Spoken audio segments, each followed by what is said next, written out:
बड़ी खबर सीएम अरविंद केजरीवाल को लेकर आ रही है। दरअसल दिल्ली हाई कोर्ट ने केजरीवाल की जमानत और रिहाई पर रोक लगा दी है। हाई कोर्ट ने ईडी की अर्जी पर फैसला सुरक्षित रखते हुए कहा कि केजरीवाल अभी जेल में ही रहेंगे। इस तरह ट्रायल कोर्ट की ओर से दी गई जमानत को हाई कोर्ट ने 24 घंटे के अंदर ही खारिज कर दिया।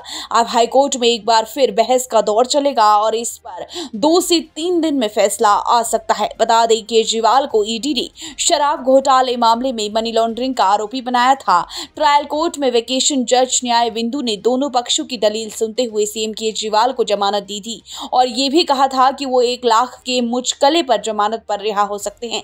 लेकिन सुबह ही ईडी ने ट्रायल कोर्ट के फैसले को हाई कोर्ट में दलील दे दी। हाई कोर्ट में मामला जाता ही कोर्ट ने सबसे पहले केजरीवाल की जमानत पर स्टे लगा दिया है और फिर दिन भर जो बहस चली उसके आधार पर शाम को भी स्टे का ऑर्डर सुरक्षित रखा गया है। इस फैसले का असर ये होगा कि सीएम केजरीवाल अभी भी तिहाड़ से रिहा नहीं होंगे। कोर्ट अब इस विषय पर विस्तृत सुनवाई करेगा और फिर जमानत मिलने और न मिलने पर फैसला होगा। हाई कोर्ट ने अभी स्टे ऑर्डर बरकरार रखा है। ट्रायल कोर्ट के आदेश पर 1 हफ्ते तक रिहाई पर रोक है।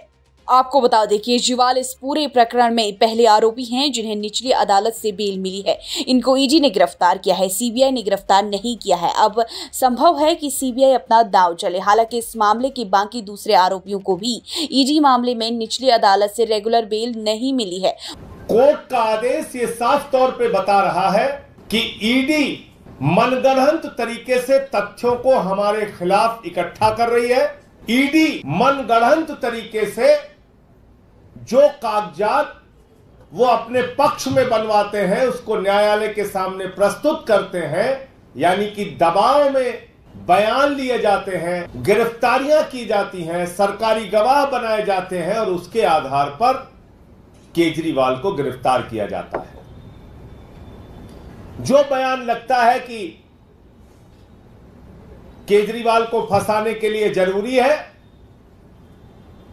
वो बयान कोर्ट के सामने प्रस्तुत किया जाता है। जो उनके पक्ष में है वो छिपा लिया जाता है। और इतना ही नहीं, ट्रायल कोर्ट ने साफ तौर पे कहा कि गोवा के इलेक्शन की जिस लेन देन की बात ईडी के द्वारा की जा रही है उसका कोई तथ्य और प्रमाण, कोई मनी ट्रेल और सबूत प्रस्तुत नहीं किया गया है।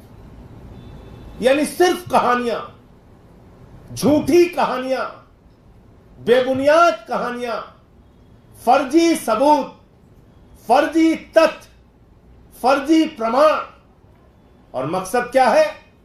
अरविंद केजरीवाल की राजनीति को खत्म करना, आम आदमी पार्टी की राजनीति को खत्म करना। और अपने आदेश में ट्रायल कोर्ट ने माननीय सर्वोच्च न्यायालय के इंटरिम बेल के आदेश को भी उल्लेखित किया है।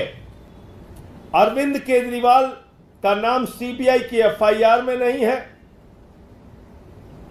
अरविंद केजरीवाल 21 मार्च 2024 को अरेस्ट किए गए और उनकी गिरफ्तारी वैध है या अवैध है यह मामला अभी भी माननीय सर्वोच्च न्यायालय के समक्ष विचाराधीन है।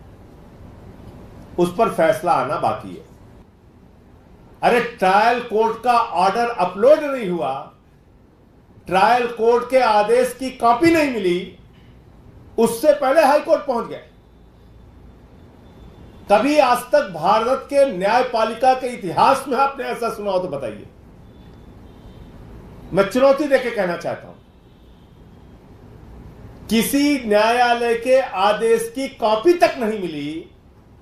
आदेश में क्या लिखा है यह जज साहब को मालूम ही नहीं है, ईडी को भी नहीं मालूम है और उससे पहले ईडी हाई कोर्ट पहुंच गई कि साहब केजरीवाल की रिहाई पर रोक लगाइए। ये क्या हो रहा है इस देश में? प्रधानमंत्री जी, क्या आप ऐसे देश की न्याय व्यवस्था चलाएंगे?